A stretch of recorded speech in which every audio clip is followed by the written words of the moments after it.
삼국지를 이야기할 때 많은 사람들이 가장 먼저 좋은 사람으로 떠올리는 인물이 있습니다.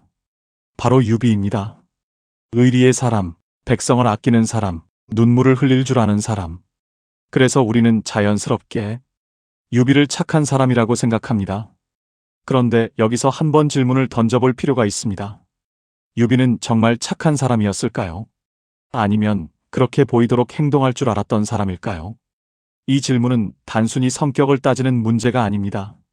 리더가 어떻게 사람의 마음을 얻는지, 그리고 왜 어떤 사람은 강하지 않아도 끝까지 살아남는지를 이해하는 중요한 질문입니다. 유비는 분명 특별한 사람이었습니다. 하지만 그 특별함은 조조처럼 강해서도 아니었고, 제갈량처럼 천재적인 전략을 세워서도 아니었습니다. 유비의 힘은 다른 데 있었습니다. 사람이 그를 떠나지 않는다는 것. 이게 유비의 가장 큰 힘이었습니다. 삼국지를 조금만 봐도 알 수 있습니다. 유비는 처음부터 유리한 사람이 아니었습니다. 좋은 땅을 가진 것도 아니었고, 튼튼한 군대를 가진 것도 아니었고, 안정된 기반이 있었던 것도 아닙니다. 오히려 늘 밀리고, 늘 쫓기고, 늘 불안한 자리에 있던 사람이었습니다. 그런데도 이상하게 사람들이 유비 곁에 남습니다. 관우가 남고, 장비가 남고, 결국 제갈량까지 유비를 선택합니다. 왜였을까요? 그 이유를 생각해보면 유비를 단순히 착한 사람이라고만 볼 수 없게 됩니다. 유비는 사람의 감정을 움직일 줄 아는 사람이었습니다. 그는 자신의 약함을 숨기지 않았습니다. 괴로우면 괴롭다고 했고, 슬프면 눈물을 보였고, 불리하면 불리한 그대로 드러냈습니다.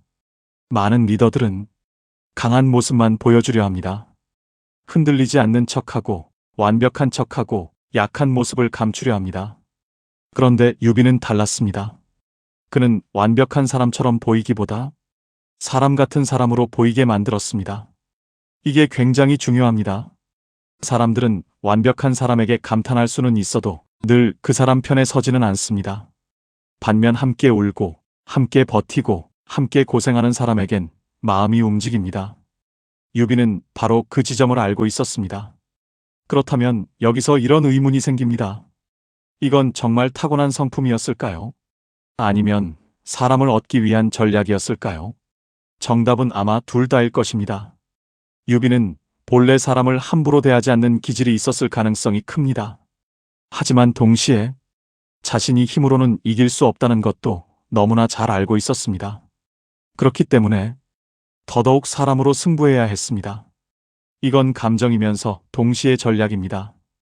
유비는 자기가 조조처럼 될 수 없다는 걸 알았습니다. 병력으로 밀어붙일 수도 없고 공포로 사람을 묶어둘 수도 없었습니다. 그러니 남는 길은 하나입니다. 사람이 스스로 남고 싶게 만드는 것. 이게 유비의 방식이었습니다. 바로 여기서 유비는 단순한 착한 사람이 아니라 자기 방식이 분명한 리더가 됩니다. 착한 사람은 많습니다. 하지만 사람을 모으고 그 사람이 떠나지 않게 만들고 끝까지 함께 가게 만드는 사람은 많지 않습니다. 유비는 그걸 해낸 인물입니다. 삼국지를 보다 보면 유비가 자주 눈물을 보이는 장면이 나옵니다. 많은 사람들이 이 부분에서 갈립니다. 어떤 사람은 말합니다. 유비는 인간적이다. 정이 많다. 사람 냄새가 난다. 반대로 어떤 사람은 말합니다. 너무 운다. 너무 약해 보인다. 감정으로 사람을 움직이는 것 같다. 사실 이 두 시선은 둘 다 맞을 수 있습니다. 왜냐하면 유비의 눈물은 단순한 감정이기도 했고 동시에 사람의 마음을 붙잡는 힘이기도 했기 때문입니다. 이건 우리가 현실에서도 자주 보는 장면입니다. 사람은 냉정하고 정확한 사람을 인정할 수는 있어도 반드시 그 사람과 함께하고 싶어지는 건 아닙니다. 반대로 부족해 보여도 진심이 느껴지고 내 편이 되어줄 것 같은 사람에게는 마음이 갑니다. 유비는 후자에 가까운 인물이었습니다. 그래서 그는 자신보다 훨씬 강한 사람들 사이에서도 끝까지 살아남습니다. 여기서 중요한 건 유비가 단순히 약한 리더였던 게 아니라는 점입니다. 겉으로는 부드럽고 약해 보여도 속에는 아주 강한 집념이 있었습니다. 그는 포기하지 않았습니다.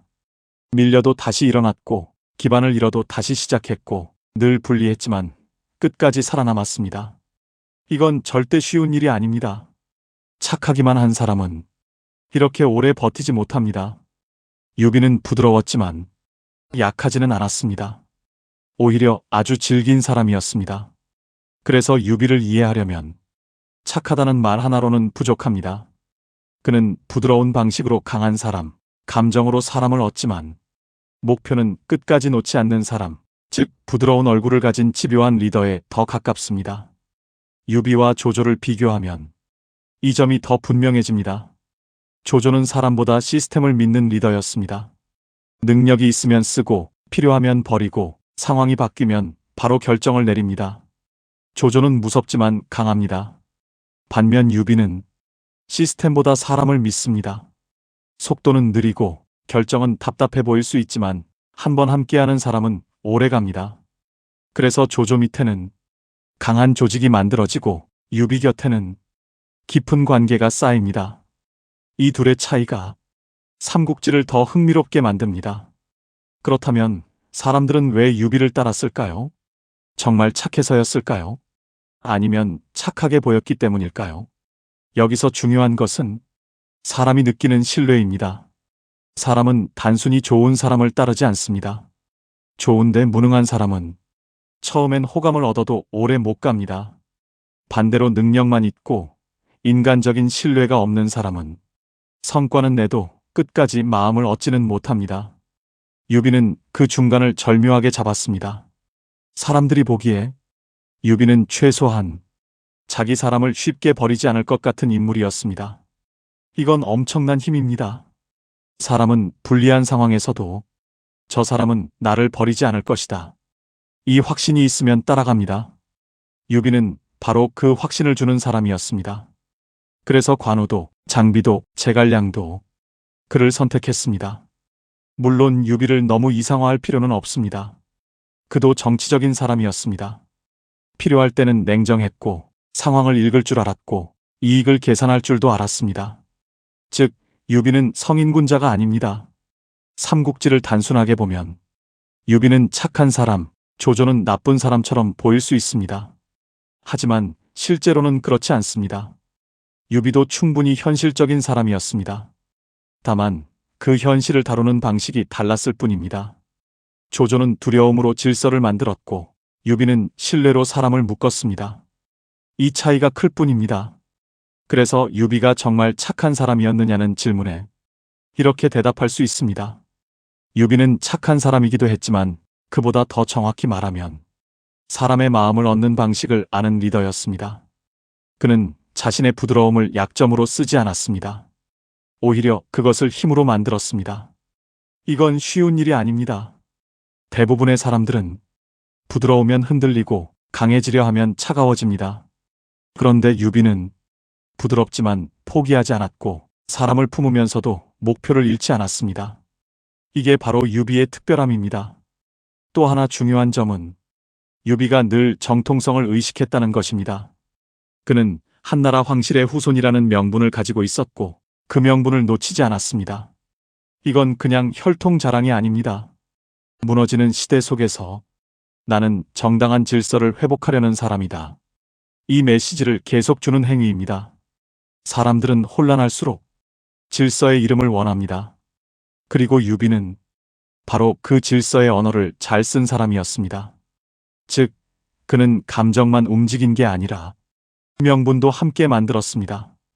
이게 유비가 단순히 착한 사람을 넘어 정치적으로도 강한 이유입니다. 눈물만으로는 나라를 세울 수 없습니다. 관계만으로는 조직을 유지할 수 없습니다. 그런데 유비는 눈물과 관계, 명분과 신뢰를 한 흐름으로 묶었습니다. 그래서 약해 보여도 강했습니다. 어떻게 보면 유비의 가장 무서운 점은 사람들이 방심하게 만든다는 데 있습니다. 조조는 처음부터 강자로 보입니다. 그래서 모두가 긴장합니다. 하지만 유비는 처음엔 약하고 부드러워 보입니다. 그래서 과소평가되기 쉽습니다. 그런데 그런 사람이 끝까지 버티고 끝내 나라를 세웁니다. 이건 무서운 일입니다. 겉으로는 약해 보여도 안에는 끝까지 가는 힘이 있는 사람. 유비가 바로 그런 인물이었습니다. 그래서 그는 무너지는 시대 속에서 끝까지 사라지지 않았습니다.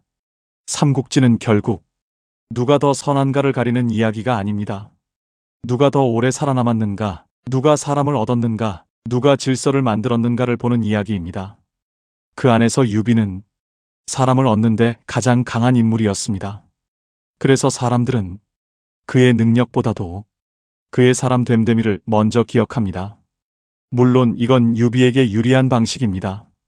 사람들은 실수하는 사람보다 함께 고생한 사람을 더 오래 기억합니다. 유비는 바로 그런 식으로 남았습니다. 그래서 그는 지금까지도 착한 사람의 상징처럼 이야기됩니다. 하지만 더 정확히 말하면 유비는 단순히 착한 사람이 아니라 사람의 마음을 움직이는 법을 아는 리더였습니다. 이건 훨씬 더 높은 수준입니다. 그렇다면 우리는 여기서 무엇을 배울 수 있을까요? 첫째, 사람은 힘만으로 모이지 않는다는 것입니다. 둘째, 신뢰는 느려 보여도 오래 간다는 것입니다. 셋째, 부드러움이 곧 약함은 아니라는 것입니다. 그리고 마지막으로 사람을 끝까지 남게 만드는 힘은 능력보다 관계에서 나오는 경우가 많다는 것입니다. 유비는 바로 그걸 보여주는 인물입니다. 그래서 우리는 그를 단순히 착하다, 나쁘다로 나눌 수 없습니다. 그는 따뜻하면서도 집요했고, 부드러우면서도 강했고, 감정적이면서도 정치적이었습니다. 이 복잡한 면이 유비를 더 흥미로운 인물로 만듭니다. 결국 유비가 정말 착한 사람이었는가라는 질문에 대한 답은 이렇게 정리할 수 있습니다. 유비는 분명 사람을 함부로 대하지 않는 인물이었습니다. 하지만 동시에 사람의 마음을 얻는 것이 얼마나 중요한지 아는 리더이기도 했습니다. 그래서 그는 착한 사람인 동시에 매우 영리한 사람이었습니다. 이 두 가지가 함께 있었기 때문에 그는 끝까지 살아남았고 사람들은 끝까지 그를 따랐습니다. 다음 편에서는 관우라는 인물을 통해 왜 의리는 가장 큰 무기가 되기도 하고 가장 큰 약점이 되기도 하는지 쉽게 풀어보겠습니다.